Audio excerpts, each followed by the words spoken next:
اس وقت پوری دنیا کے اندر، پوری دنیا میں وہ علاقے جہاں پہ ہم تو نہیں پہنچ پائے ہیں، لگتا ہے آپ پہنچ جاؤ، وہ ہوں گے افریقہ ہوا اور یہ جو اور غریب ملک ہے، ان غریب ملکوں میں ہو سکتا ہے کوئی بندہ مل جائے، ورنہ پوری دنیا کے اندر نہیں کوئی بتانے والا ہے کہ ایمان کیسے سیکھا جائے۔ ایمان سیکھو یہ تو بیانوں میں بہت ملے گا، کیسے سیکھا جائے گا، صحابہ نے کیسے سیکھا اس کو کوئی نہیں بتاوے گا۔ اس کو ہر تحریک والا، اس کو ہر تحریک والا، اس کو ہر فرقے والا اپنے اپنے اعتبار سے بتاوے گا۔ صحابوں کا طریقہ نہیں بتایا، صحابہ کا طریقہ نہیں بتاوے گا، نہیں لاوے گا یہ صحابہ ہی سے بات، یہ بتا دیں بات صحابہ سے لاوے گا، لیکن یہ اپنے فرقے کے حساب سے، جیسے جماعت والے، تبلیغ جماعت والے یہ کہتے ہیں کہ یہ ایمان سیکھنے ہی کی بات کرتے ہیں، لیکن ایمان کیسے سیکھا جائے گا، یہ کہتے ہیں کہ ایمان دعوت کے ذریعے سے آتا ہے، زندگی میں دعوت، جب دعوت دو گے یہ کہتے ہیں، خانقاہ والے خود کہتے ہیں، جماعت اسلامی والے خود کہتے ہیں، بریلوی حضرات خود کہتے ہیں، ہر ایک طبقہ، ہر ایک فرقہ یہ اپنے طور سے اس کو بتاوے گا کہ ایمان ایسے سیکھا جائے گا، اور لاویں گے سب دیکھو قرآن اور حدیث ہی سے بات۔ جتنے فرقے ہیں دنیا کے اندر یہ کوئی بھی بات قرآن و حدیث یہ سے ہٹ کے نہیں کہیں گے، سب وہیں میں ملے گی آپ کو۔ وجہ کیا ہو جاتی ہے، آیت وہی ہوگی، حدیث وہی ہوگی، تم نے اپنی عقل سے اس کو سمجھا، تو یہاں تمہاری عقل نہیں کام کرے گی، یہاں پہ آپ کی اس عقل، اپنی عقل کو آپ کا کام یہ ہے نبی کی زندگی میں لے جاؤ، نبی کی زندگی پر اور نبی کی زندگی پر پیش کرو۔ اب جیسے جماعت والے کہتے تھے تو اس کے اوپر ہم لوگوں نے ایک جواب دیا کہ تم یہ کہتے ہو کہ اللہ کے نبی صلی اللہ، ہاں اب لوگ کہیں گے کہ جب ایمان قربانی دینے سے آوے گا، دعوت دینے سے آوے گا، یہ تو حضور صلی اللہ علیہ وسلم یہ کہے گا کہ میرے بعد کوئی نہیں آئے گا، نبی نہیں آئے گا، نبی نہیں آئے گا۔ اب یہ جو دعوت کا کام ہے یہ ہماری امت کو ہی تو کرنا ہے۔ یہ کہاں کہا ہے دعوت کا کام، یہ کہاں کہا ہے؟ دعوت کیا کہتے ہیں؟ یہ رک جاؤ، کیا ہے دعوت کا کام؟ اسلام کی طرف لانا غیر مسلموں کو۔ یار غیر مسلموں کو کون ان کو بچانا آپ کا فرض نہیں ہے؟ کس کو؟ پہلے خود کا بچانا فرض ہے۔ چلیے پہلے آخر کے چکر میں لگ گئے تو پھر آپ لگ گئے، جو بھی آئے۔ ہاں اچھا یہ بتاؤ، اللہ پہلے اپنا مضبوط کرے، یہ بات سنو، یہ جتنی چیزیں بتائی جاتی ہیں کہ یہ ضروری اور سب قرآن و حدیث سے لاویں گے، ان کی سب کی کاٹ میں اللہ نے ایک واقعہ ہمارے سامنے رکھا، ہم اس کو لاتے ہیں۔ تم کہتے ہو ایمان قربانی سے آوے گا، تم کہتے ہو ایمان دعوت دینے سے آوے گا، ٹھیک ہے، یہ بات ایک عام رواج ہے، ٹھیک۔ اگر صحابہ کے اندر قربانی دینے سے اور دعوت دینے سے ایمان آیا، یا جماعت میں جانے سے ایمان آیا، یا جماعت میں جانے سے ایمان آیا، اللہ کے راستے میں جانے سے ایمان آیا، تو اب ہمارا سوال یہ ہے کہ حضرت اویس قرنی رضی اللہ تعالیٰ عنہ رحمۃ اللہ علیہ یا علیہ السلام، کچھ بھی کر لو، وہ نبی سے ملنے بھی نہیں آئے، وقت کا نبی امام الانبیاء جس کے بعد نبوت ختم ہے، اس نبی سے ملنے بھی نہیں آئے، نہ نبی ان سے ملے کبھی۔ آپ نے اپنے صحابہ کو جس طریقے سے ایمان سکھایا تھا وہ ان سے سیکھنے بھی نہیں، دیکھنے بھی نہیں، سمجھنے بھی نہیں آئے، قربانی بھی نہیں دی، اپنے گھر یمن میں وہ اپنی ماں کے ساتھ پڑے رہے۔ اللہ کے نبی صلی اللہ علیہ وسلم دنیا سے جانے سے پہلے اپنے صحابہ کو، جس میں حضرت عمر رضی اللہ عنہ تھے، ان سے فرما رہے ہیں کہ جب اویس قرنی سے تمہاری ملاقات ہو تو ان کو سلام کہنا، ان کو سلام کہنا اور ان سے دعا کرانا۔ کیا مطلب ہے اس کا؟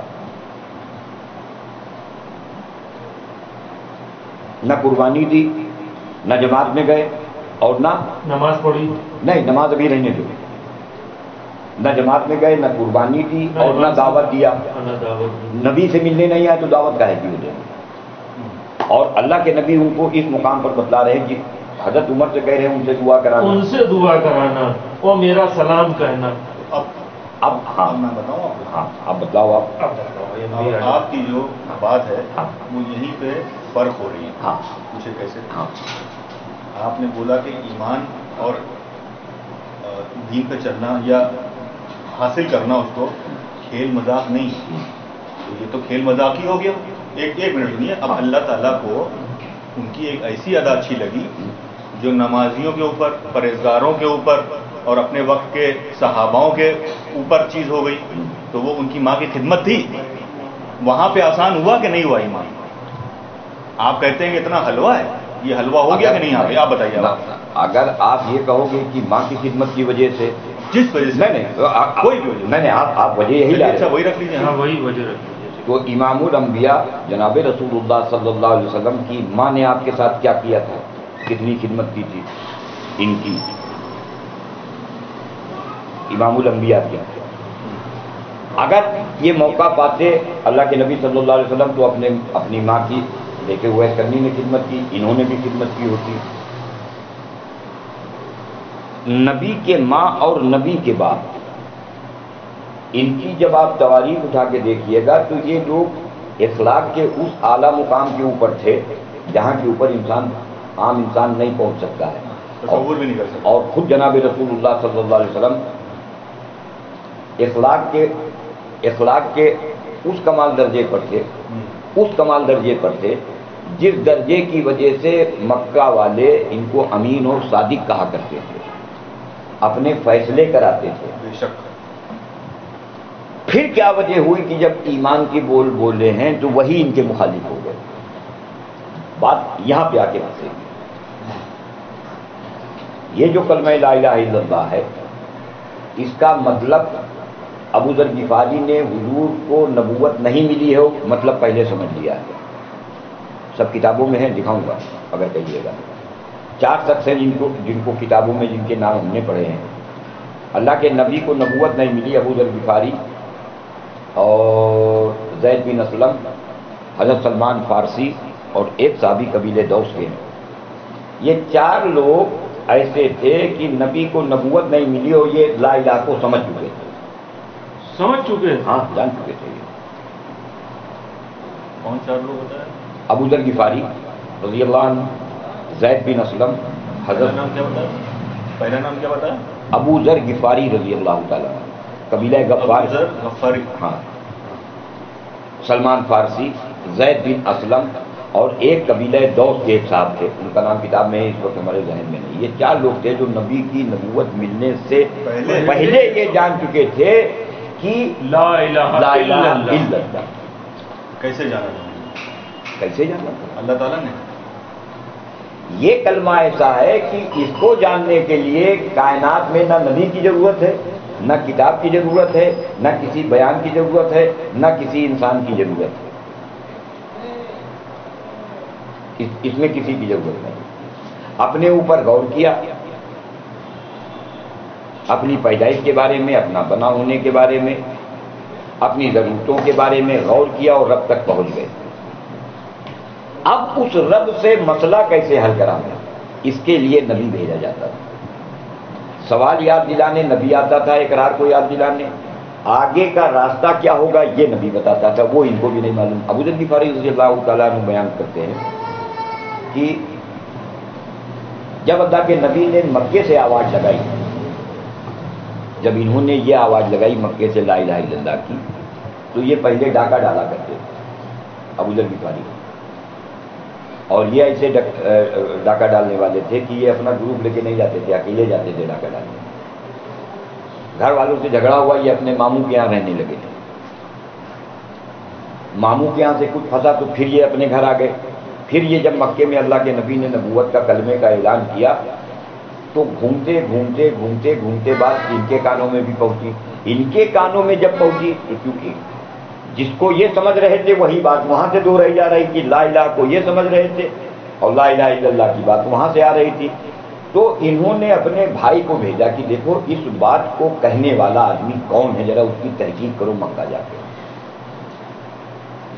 ان کے بھائی آئے مکے، انہوں نے تحقیق کی کہ یہ شخص کون ہے، پھر آپ کے خاندان کے بارے میں پتہ کیا، اور پوری معلومات کرنے کے بعد جب واپس گئے ابو ذر غفاری کے پاس تو پھر بتلایا کہ بھائی جان یہ قبیلہ قریش کے عبد المطلب کے پوتے ہیں اور عبداللہ کے بیٹے ہیں، اور ایسی ان کی زندگی ہے شاندار وہاں۔ ہر آدمی ان کو پوری ہسٹری انہوں نے لکھی کہ ان کو ہر آدمی امین و صادق کہتا تھا اور آنکھوں کی تارہ سمجھتا تھا۔ اور پھر جب یہ بات انہوں نے چلائی کہ لوگ دشمنی پہ آئے، منی پہ ایمان بھی ہے، اس کو ہم ذرا پورا کرتے ہیں، پھر ابھی ہم یہ بھی بدلا دیں گے۔ اچھا، اب جب یہ بات ان کے کانوں میں پڑی تو بس ان کی سمجھ میں آ گیا کہ یہ کام اس آواز کو لگانے والا صرف نبی ہو سکتا ہے۔ اب یہ اپنے قبیلے سے نکل کے مکہ پہنچے اور مکہ میں یہ پتہ کرنا چاہتے تھے کہ کون شخص ہے جو اس آواز کو لگا رہا۔ تو یہ حرم کے اندر انہوں نے قیام کیا۔ شام کا وقت ہوا تو دیکھا کہ ایک مہمان ہے، مکے کا باہر کا آدمی ہے یہ مسجد میں، خانہ کعبہ میں۔ تو ابو بکر صدیق رضی اللہ تعالیٰ عنہ اور ایک جگہ ہم نے پڑھا ہے حضرت علی کو بھی، بہرحال ان دونوں میں سے کوئی ایک ان کو اپنے گھر لے گیا مہمان بنا کے، مہمان نوازی کی، رات میں لٹایا کھلایا، پھر یہ صبح آ گئے، پھر وہاں تو 3 دن اس طرح سے ہوئے۔ تو جب مہمان 3 دن جب ہو جاتے ہیں تب آپ پوچھ سکتے ہو کہ خیریت بتلائیے، 3 دن کے بعد آپ خیریت پوچھ سکتے ہو ان سے۔ 3 دن تک کے تو کھلانا کھلاؤ اس کو، تو تیسرے دن پوچھا آتے ہی پوچھ لیتا اور بھائی خیریت، مطلب کب جائیں گے آپ؟ تو اب جب وہاں کے اوپر یہ بات رکھی تو انہوں نے بتلایا اتنی بات تو حضرت علی سے شاید، تو کہنے لگے ٹھیک ہے چلو ہم ملواتے ہیں تم کو ان سے، لیکن تم ہمارے ساتھ جب چلو گے تو تھوڑا فاصلہ کر کے چلنا، اور راستے میں اگر کوئی بات ایسی ہوگی کہ جس کی وجہ سے لوگ ہم کو تو لوگ جان گئے ہیں کھل کے کہ ہم ان کے ساتھ ہیں، تو اگر اس طرح کی کوئی بات ہوئی ہم کو کسی کے اوپر کچھ شک ہوا تو ہم یہ کرنے لگیں گے تو یہ اشارہ ہوگا کہ آپ نکل جائیے گا انجان بن کے، کہ جس میں آپ زد میں نہ ہوں۔ خیر یہ طے ہو گیا، یہ چلے گئے۔ پھر جب اللہ کے نبی کے پاس پہنچے تو اللہ کے نبی نے جب ملاقات کی اور جب بتلایا تو یہ رسوائی ہوئے تو کہنے لگے جاؤ اپنے قبیلے رہو، پھر آگے بتائیں گے۔ تو یہ سیدھے بیت اللہ ہے، اور بیت اللہ میں آ کے انہوں نے آواز لگائی لا الہ الا اللہ کی۔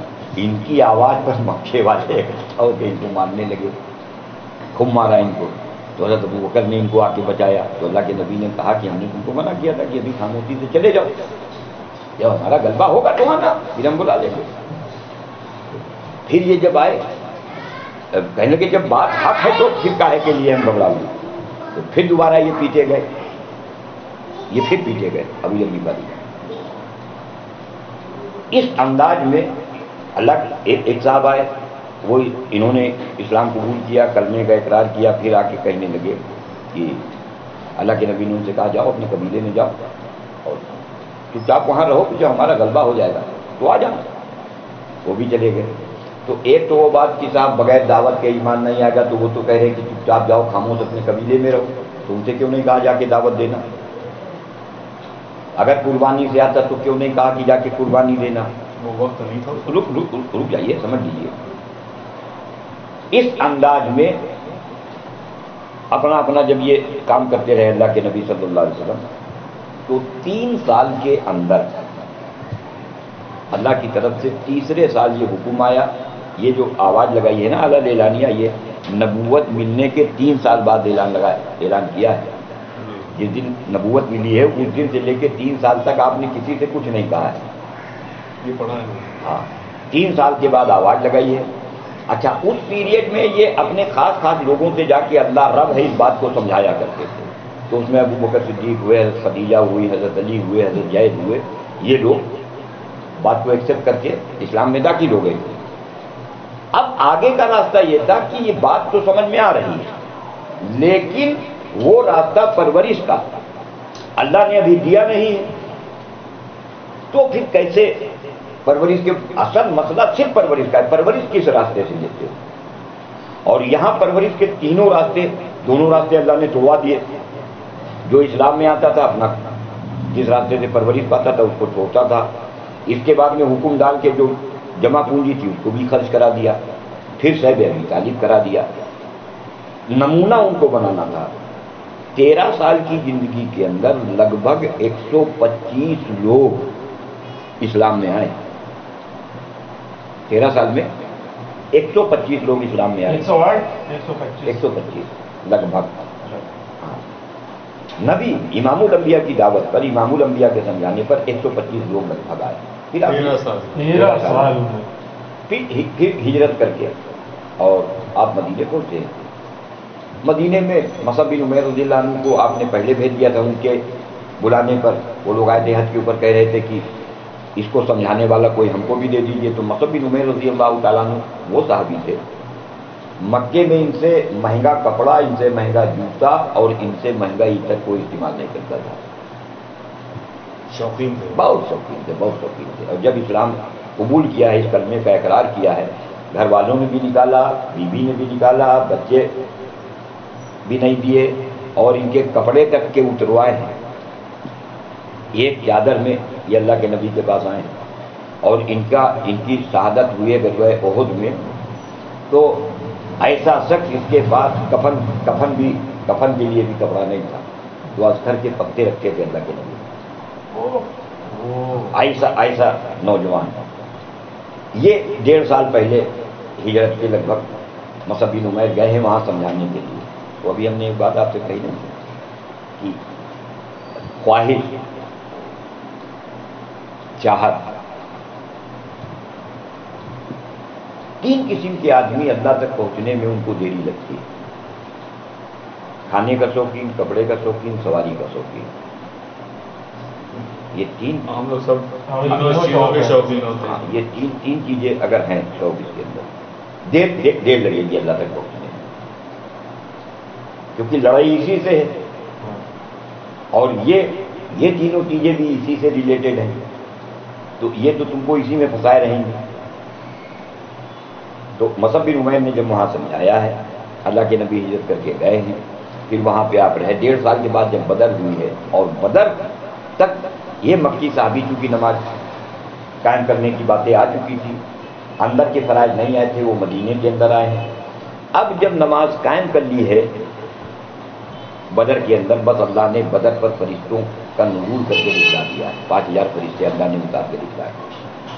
یہ قرآن کہہ رہا 5000 فرشتے اللہ نے اتارے بدر کی جنگ میں۔ بدر کی جنگ میں 2 آدمی ایسے تھے بدر کی جنگ میں، 2 بھائی، یہ لوگ ایک پہاڑی کے اوپر چڑھ گئے تھے کہ یہ دونوں لڑ رہے ہیں،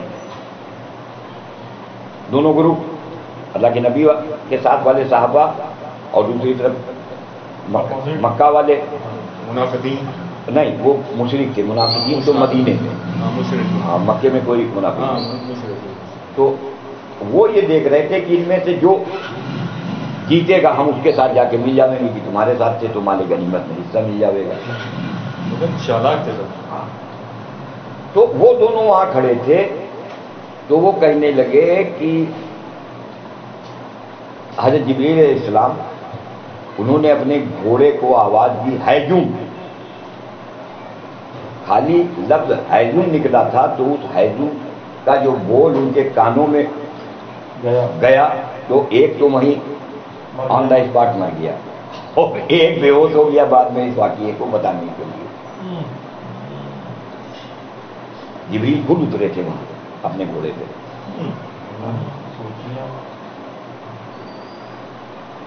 اور یہ ہوا تھا صرف نماز پر۔